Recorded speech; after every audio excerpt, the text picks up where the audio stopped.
만약 중력이 사실은 다른 차원으로 새어나가고 있다면 과연 어떨까요? 전혀 말이 안 되는 이야기는 아니죠. 우리는 그 작용을 곳곳에서 분명히 보고 있지만 아직까지 그 입자 자체는 검출하지 못하고 있습니다. 여러분 안녕하세요. 어쩌면 이 수수께끼를 풀 열쇠는 이른바 암흑차원이라는 가설 속에 숨어 있을지도 모릅니다. 그것은 현실에 겹쳐진 또 하나의 층이며 그 안에 그래비톤이나 암흑물질의 입자가 숨어 있을 가능성이 있습니다. 토픽에 오신 것을 환영합니다.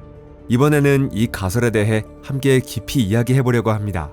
빅뱅이 일어난 직후 원초적인 혼돈 속에서 과연 어떤 입자들이 태어났던 걸까요? 그 과정에서 중력은 어떻게 관여하고 있었을까요? 그리고 여러분의 방 안에는 가설적으로 몇 개의 차원이 존재할 수 있을까요? 오늘은 그 모든 것을 하나씩 함께 살펴보겠습니다. 그럼 시작해볼게요.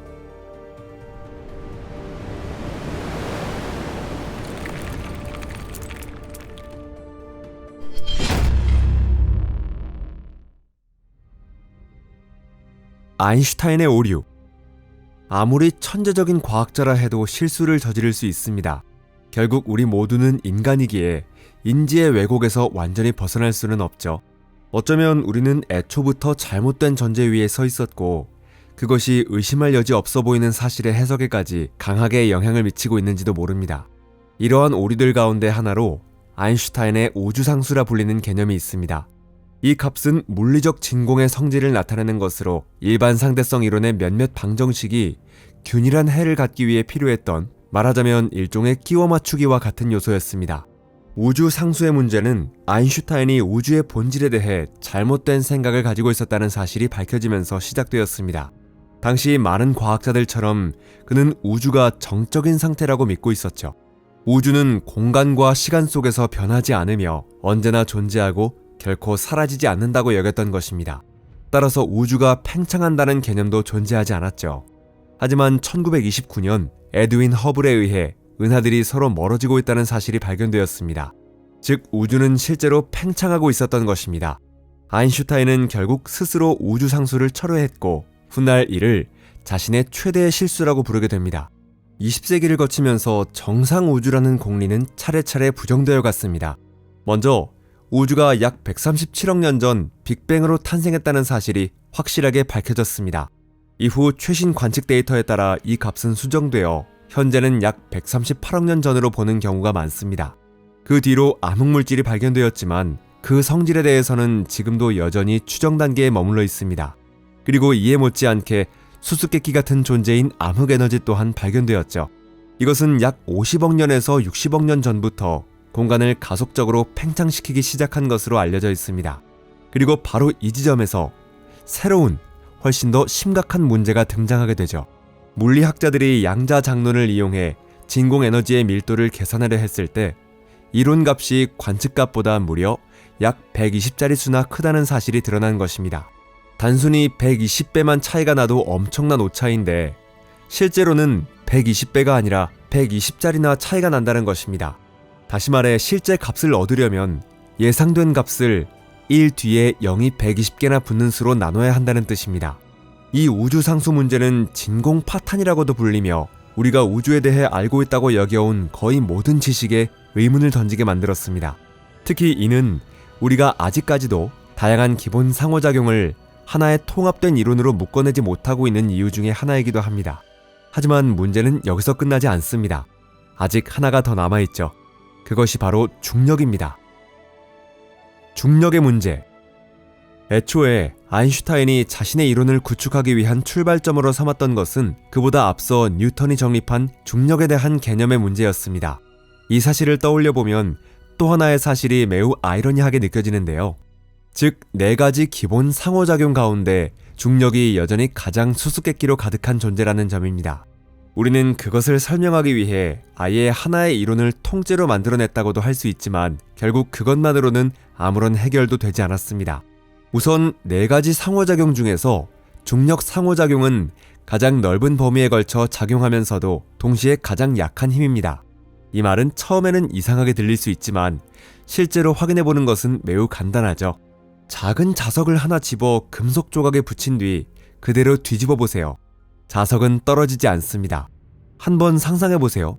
지구라는 거대한 행성 하나의 중력으로도 그 작은 자석 하나를 떨어뜨리기에는 부족하다는 뜻입니다.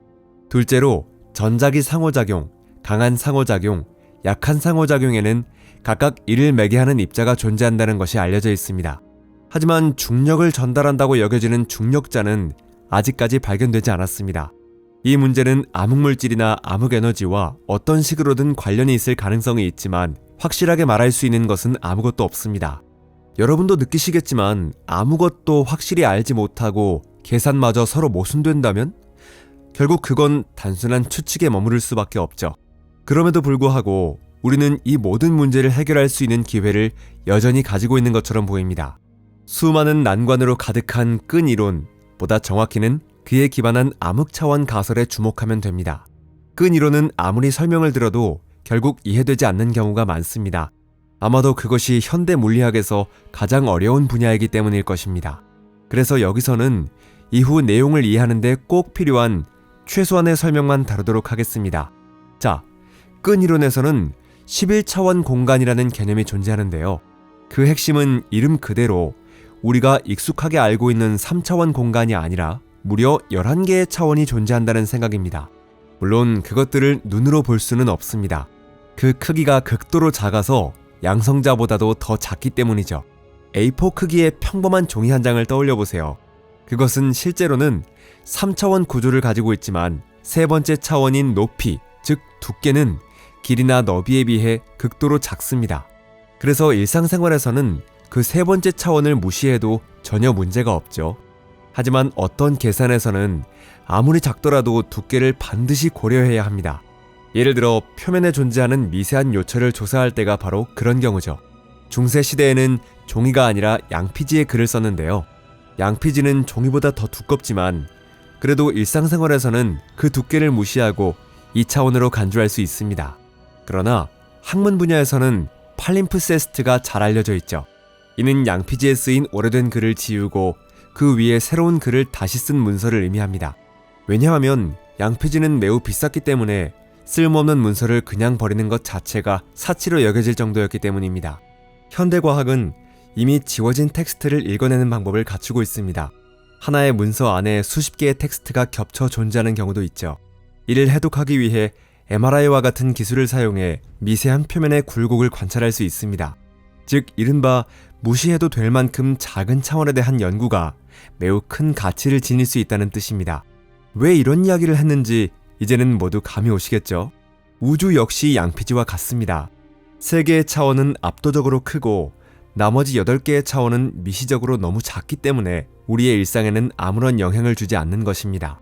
하지만 그 안에는 우주의 수많은 수수께끼를 풀 열쇠가 숨어 있습니다. 이 차원들의 문제는 그 크기가 이론적으로 가능한 최소 단위인 플랑크 스케일에 가까울 정도로 극도로 작다는 점과 무수히 많은 가능한 구조들 가운데서 올바른 것을 특정할 수 없다는 데 있습니다. 가능한 선택지의 수는 1 뒤에 0이 500개나 이어질 정도로 방대한 규모에 이르죠. 이는 우주에 존재하는 원자의 수보다도 많지만 정답은 단 하나뿐입니다. 그렇지만 최근 연구에 따르면 실제로는 최소한 하나의 차원이 훨씬 더 클 가능성이 제시되고 있는데요. 그렇다 해도 여전히 미시적인 수준이며 크기는 수 마이크로미터에 불과합니다. 이는 세균과 비슷한 크기지만 플랑크 길이에 비하면 엄청나게 크기 때문에 위치만 알 수 있다면 관측도 가능하죠. 바로 이런 이유로 이 가설적인 차원은 암흑 차원이라고 불리게 되었습니다. 그렇다면 왜 이것이 중요한 걸까요? 예를 들어 바로 그곳에 중력자나 가설적인 암흑물질 입자, 더 나아가 암흑에너지까지 숨어 있을지도 모르기 때문입니다.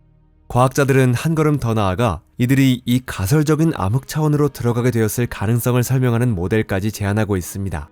빅뱅 직후의 몇 초 동안 우주가 비로소 제대로 된 입자들이 생겨날 만큼은 식었지만 아직 충분히 팽창하지는 못했던 시기에는 지금으로서는 불가능해 보이는 매우 기묘한 현상이 일어나 현재의 표준 모형으로는 설명되지 않는 특이한 입자들이 생성되었을 가능성이 있습니다. 중력 상호작용, 전자기 상호작용, 강한 상호작용, 약한 상호작용, 이 4가지 상호작용은 본래 하나로 통합되어 있었으며 서로 근본적인 차이가 없었다는 사실이 알려져 있습니다. 그리고 이 통합된 상호작용에서 가장 먼저 분리된 것이 바로 중력 상호작용이었죠. 어쩌면 그것은 상호작용 과정에서 이른바 암흑 중력자가 형성되어 결과적으로 암흑 차원으로 밀려났기 때문일지도 모릅니다. 현재 그것들은 관측 가능한 물질의 바깥에 존재하는 것처럼 행동하고 있습니다. 다시 말해 우리가 포착할 수 없는 중력의 입자 역시 암흑물질과 마찬가지로 우리의 방법으로는 아직 조사할 수 없는 우주의 영역에 숨어 있을지도 모릅니다. 그것은 단지 우리가 어디를 봐야 하는지 알지 못하기 때문이죠. 앞서 말씀드렸듯이 우리가 일상적으로 살아가는 데에는 3개의 차원만으로 충분하며 추가적인 8개의 차원을 지각하도록 우리의 인식은 진화해 오지 않았습니다. 그렇다고 해도 우리는 X선이나 자외선을 직접 느끼지는 못하지만 과학자들은 그것들을 감지하는 방법을 이미 찾아냈죠. 결국 핵심은 우리가 무엇을 찾고 있는지 구체적으로 이해하는 데 있습니다. 과학은 멈추지 않고 앞으로도 계속 나아가며 더 많은 흥미로운 발견들이 우리를 기다리고 있습니다. 이 영상이 마음에 드셨다면 좋아요를 눌러주시고 친구들과도 공유해주세요. 시청해주셔서 감사합니다. 그럼 다음에 또 뵐게요. 안녕히 계세요.